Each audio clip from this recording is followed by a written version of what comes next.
bienvenue dans votre JBJ News, cette actu ludique hebdomadaire de votre boutique Jeux Barjo. Cette semaine, je suis tout seul, enfin pas tout à fait, j'ai Charlie avec moi toujours derrière la caméra, parce que Romain est parti en vacances un petit peu.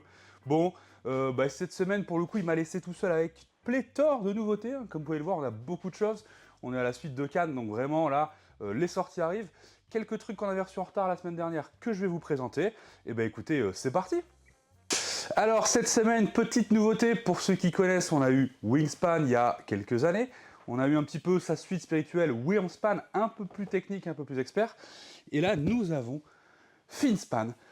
Finspan du coup, on retrouve ici des poissons, on retrouve un jeu dans l'univers de Wingspan, ça va être un jeu de collection de cartes, hop. Vous allez avoir votre petit plateau dans lequel vous allez y placer différents poissons qui ont des petits effets qui vous rapporteront des bancs de poissons, des points de victoire, des nouvelles cartes, etc. L'idée, c'est qu'on retrouve ce jeu de combo de cartes, de création de tableaux. On est ici sur du familial, on est aussi un peu moins cher que les autres pour être un jeu plus accessible. On retrouve cette gamme de combos de cartes, etc. Le vrai truc, c'est qu'ils l'ont un peu simplifié. Il n'y a plus de gestion de ressources, ça va être surtout de la gestion de main. Et au lieu des œufs que vous aviez avant, là, vous avez vos bancs de poissons qui vont se déplacer à droite à gauche.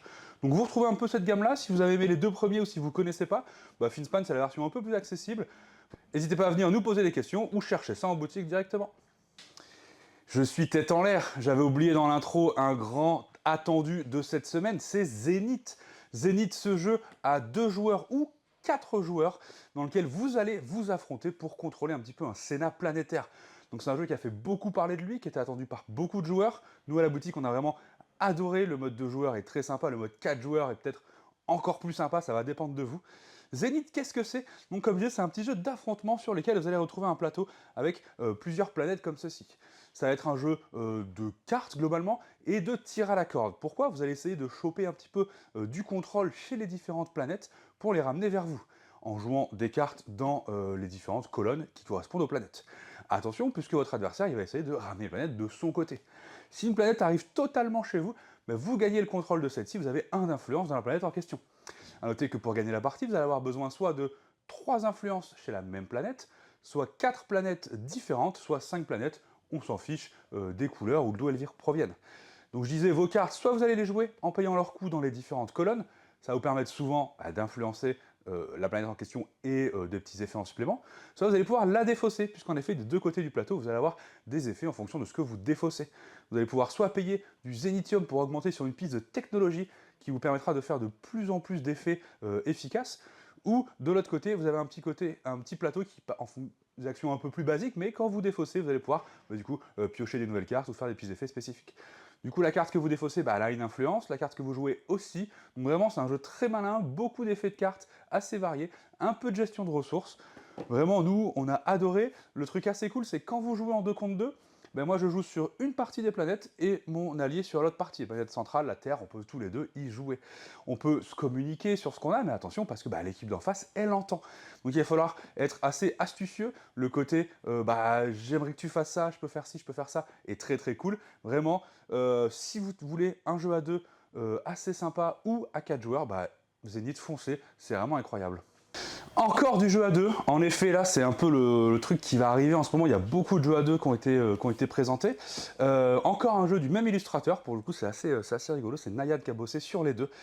Ici on a Leaders, du coup Leaders comme je disais, jeu à 2 assez tactique, ça va reprendre un peu amélioré, mais un principe d'échec, c'est-à-dire c'est un jeu assez abstrait dans le déplacement, on va pouvoir voir tout le temps ce que notre adversaire fait et on va essayer d'anticiper. Ici c'est quoi? Eh bien vous allez avoir un plateau avec différentes cases et chacun d'entre nous possède un leader. Mon but c'est d'empêcher le leader adverse de jouer en l'entourant avec un certain nombre d'unités. Attention, s'il arrive à s'entourer de ses propres unités et qu'il ne peut pas jouer, tant pis pour lui, j'ai aussi gagné la partie. Du coup on commence tous les deux avec un leader et en fait on va avoir plein d'unités qui sont toutes dans la boîte, sous forme de petites cartes sur le côté.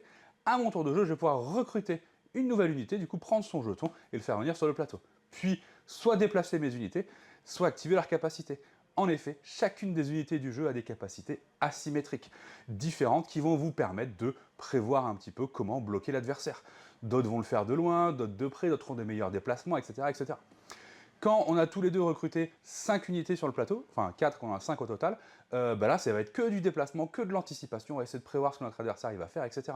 Du coup on a un vrai jeu tactique assez malin, c'est pas des parties très longues, le matériel est incroyable, on a une édition vraiment, vous allez voir, vous avez un petit tiroir avec toutes les unités à l'intérieur, vous avez votre petit, un peu draft parce que vous allez avoir des cartes, vous en prenez une, notre adversaire aussi, enfin tout est hyper bien fichu, on retrouve un jeu pareil, très attendu dans la gamme des jeux à deux, et pour le coup, Leaders en termes d'édition, c'est vraiment la perfection de ce qu'on fait aujourd'hui. Si jamais ça vous tente, bah écoutez, ça aussi c'est dispo. Cette semaine, Daydream, petit jeu de ce qu'on appelle Roll and Write. Pour ceux qui ne connaissent pas, on va être sur un YAMS amélioré ou, pour les gens qui connaissent un peu plus, du Tréfuté, du Welcome to, etc. Donc là, on a une petite édition pareil, très sympa. On voit que là, il y a des efforts qui sont vraiment faits en ce moment. Du coup, c'est un jeu à cocher, c'est-à-dire que chacun des joueurs va recevoir sa petite plaquette. On va tous avoir la même. On va lancer 2 dés, on va indiquer des valeurs où on veut au début dans notre plaquette. Ensuite, à chaque tour, un joueur lance les 2 dés et tous les joueurs vont inscrire les valeurs indiquées. Dans celui-ci, attention, vous allez devoir inscrire vos valeurs à côté de valeurs déjà placées. Il n'y a pas de notion de croissant, etc. Mais vous allez voir que quand vous finissez une ligne ou une colonne, pour marquer des points, il faut qu'il n'y ait que des valeurs différentes dans cette ligne ou dans cette colonne. Et en plus de ça, si jamais j'ai réussi à faire une suite, donc vraiment les valeurs qui se suivent, ben là j'ai des points bonus. Ces points, ça me permet d'entourer des petits objets sur mon plateau. À la fin de la partie, ce sera celui qui en a le plus. Donc on a un truc assez standard, assez classique, mais le vrai twist, le vrai plus en termes et d'édition et de gameplay, c'est qu'en fait votre plateau se plie et se déplie. C'est-à-dire que vous allez avoir plein de configurations possibles. Vous pouvez jouer sur le plateau déplié pour des parties un peu plus longues, sur la version A pour une partie un peu plus courte, pour la version D, etc. Vous avez plein de façons de jouer ce plateau-là. À noter que tous les joueurs prendront la même à chaque partie. Et en plus de changer un peu la longueur et la difficulté de la partie, et chacun des plateaux rajoutera un petit effet spécifique, une petite règle. Il y en a des plus ou moins compliqués, donc ça va être un peu casse-tête si vous voulez, ça va être rapide et plutôt basique si vous le souhaitez aussi. Donc vraiment on a un côté customisable assez cool. On retrouve du coup ce plaisir du jeu à cocher, c'est très très chill, comme le montre la couverture, on est sur un truc très posé, il n'y a pas une forte interaction, mais c'est vraiment un jeu très agréable. Pour le coup, nous on avait testé aussi à Cannes, on avait beaucoup aimé, ça relance un petit peu ce style des jeux à cocher. Donc voilà, si vous voulez découvrir ou que vous aimez ce genre de jeu, écoutez, n'hésitez pas, lancez-vous sur Daydream. Cette semaine sort le petit Symbiose. Alors Symbiose, c'est très joli, mais c'est aussi très malin. On est sur un petit jeu qui va reprendre vite fait ce principe du Skyjo, c'est-à-dire que j'aurai une grille que je vais construire au fur et à mesure pour marquer des points.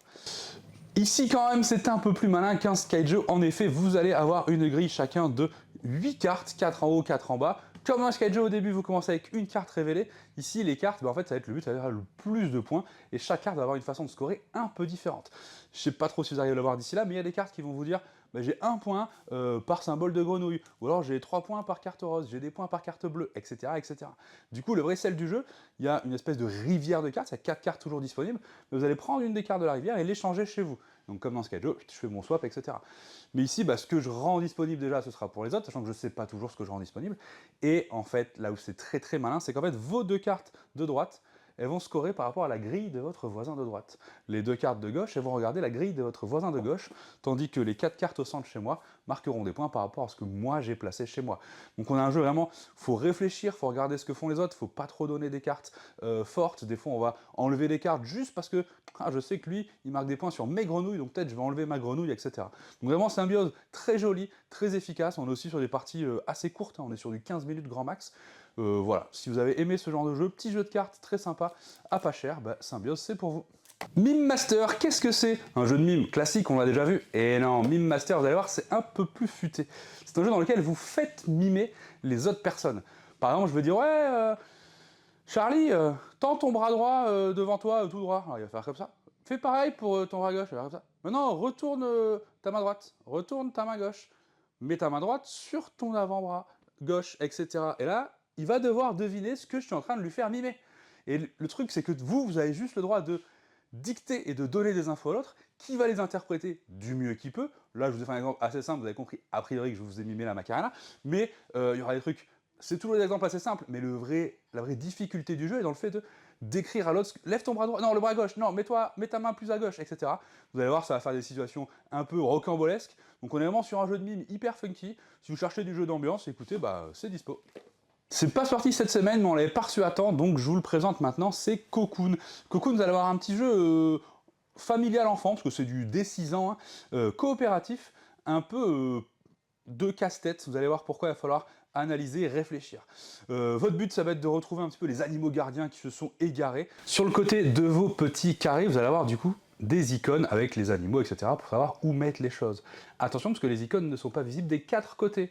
Pourquoi? Parce qu'en fait, suivant où vous allez être installé du côté de la table, ben vous allez voir que 2, si vous vous mettez comme ça, hop, je vois 2 coins. Si je me mets comme ça, je vois qu'un coin. Donc en fonction du nombre de joueurs, vous allez adapter tout ça. Et vous allez devoir du coup communiquer les uns avec les autres. Ah, moi là, je vois rien. Toi, tu vois quoi, Charlie? Ah, tu vois une chouette? Ah bah très bien, parce que la chouette, elle était là-bas. Tac, tac, tac. Oh, là, je vois le renard, donc il faudra faire ci, etc. Et donc, on va devoir communiquer, la mémoire, etc. Vous allez avoir plusieurs niveaux de difficulté, parce que le niveau de base, c'est je décale, et dessous, je vois l'animal. Vous allez en avoir où il y aura des petits challenges, il y aura des runes à retrouver d'abord pour aller voir quel animal c'est. Et donc, il va vraiment falloir mémoriser, déplacer les choses correctement, avec du coup ce petit côté difficulté croissante. Vraiment très très bon jeu si vous voulez jouer avec vos enfants en famille. Je pense du primaire à collège, c'est des âges où on va quand même pas s'embêter. Vous allez galérer parce que vous allez voir que la mémoire, vos enfants seront meilleurs que vous. Mais voilà, si vous voulez découvrir Cocoon, eh ben, écoutez, n'hésitez pas à venir le récupérer. Encore un oublié de la semaine dernière qui a été reçu du coup un peu en retard lui aussi, mais là présage un jeu très attendu aussi. Vous allez avoir un jeu aussi beau que malin, un jeu de défausse. Votre but c'est d'être le premier du coup à vider votre main ou que votre partenaire le fasse, parce qu'en fait vous allez jouer en équipe.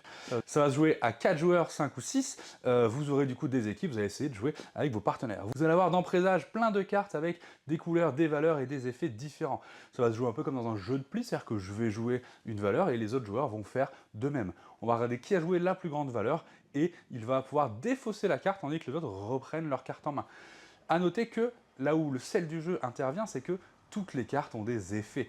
Il y en a une qui va dire, bah moi, si c'est la plus petite rouge qui est jouée ce tour-ci, elle est défaussée. Ah, le gars d'après, du coup, il va peut-être jouer une petite rouge pour être lui la plus petite rouge. Mais peut-être que mon partenaire a un effet qui permet d'échanger les cartes, etc. Donc on a vraiment un jeu de cartes assez chaotique, mais plus la partie avance, plus on se rappelle qui a quoi en main, quelle valeur, quel effet. Et donc on essaie de prévoir un petit peu ce qui va se passer.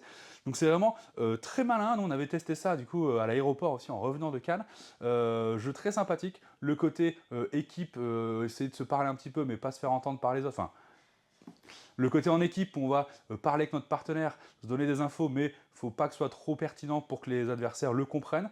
C'est assez malin, c'est très sympa. On est sur un petit jeu de cartes pareil, très efficace, vraiment pas cher en plus, et une édition au top. Amateurs de jeux d'enquête, voici un nouveau pour vous, c'est Cliché Criminel, pareil qui est sorti la semaine dernière mais qu'on vous présente maintenant. Donc vous allez avoir un jeu sur lequel vous avez 3 enquêtes, donc principalement, pas que bien sûr, mais principalement via des photos, d'où le nom Cliché Criminel bien entendu. Donc vous allez vous retrouver avec ce petit dossier, plein de photos, quelques petits rapports en plus, etc. À vous de comprendre ce qui s'est passé. Attention, il est déconseillé au moins de 16 ans parce que vous allez avoir quand même des photos de scènes de crime, fake hein, qui ont été faites pour l'occasion, mais assez bien faites qui peuvent donc perturber un peu les plus sensibles. Mais du coup voilà, si vous aimez les jeux d'enquête, le côté très imagé, c'est de comprendre un peu ce qui a pu se passer, bah, c'est pour vous. Vous avez 3 enquêtes, c'est pas de lecture de règles, c'est vraiment vous lancer dans le truc et on y va. Une enquête d'environ 1 heure, et voilà, c'est dispo. Cette semaine sort aussi du JDR. On a en effet un JDR dont j'ai oublié le nom. Hop là, les Cthulhu Origins basé sur les chroniques d'Oblivion. Hop. Cette semaine sort aussi du... Oui. Non, c'est le premier JDR que j'ai vu qui me oublié. Cette semaine sort aussi du JDR, on a Cthulhu Origins, donc basé sur les chroniques oubliées. Donc on retrouve cet univers Lovecraft, hein, horrifique, où il va falloir gérer pas mal sa santé mentale en général, le côté terreur qui va entrer. Donc nouvelle gamme de JDR, vous allez avoir du coup le manuel du témoin et de l'archiviste. Donc l'archiviste ce sera un peu le MJ, là où les témoins seront un peu les joueurs. Donc vous avez vraiment les 2 bouquins, l'écran, le dossier avec des personnages déjà un peu faits, etc. Donc si vous voulez découvrir cet univers ou carrément vous lancer dedans, bah, n'hésitez pas à passer en boutique. Et comme quasiment toutes les semaines maintenant, on a une sortie jeu de cartes à collectionner. Donc cette semaine, c'est One Piece, c'est l'OP10 Royal Blood qui sort. Elle est dispo pour l'instant en anglais, la VF n'est pas encore arrivée. Mais voilà, on a quelques boosters, quelques boîtes à la boutique. Si jamais ça vous intéresse, n'hésitez pas à passer. Bah voilà, on est sur une bonne semaine, hein, comme vous avez pu le voir. Plein de petites choses, il y a du JDR, il y a pas mal de jeux à deux, là on sent que c'est un truc qui plaît pas mal en ce moment. Du Finspan, etc. Un peu de TCG pour ceux qui aiment ça. Écoutez, s'il y a des choses qui vous ont plu, n'hésitez pas à passer nous voir, et bonne semaine à vous.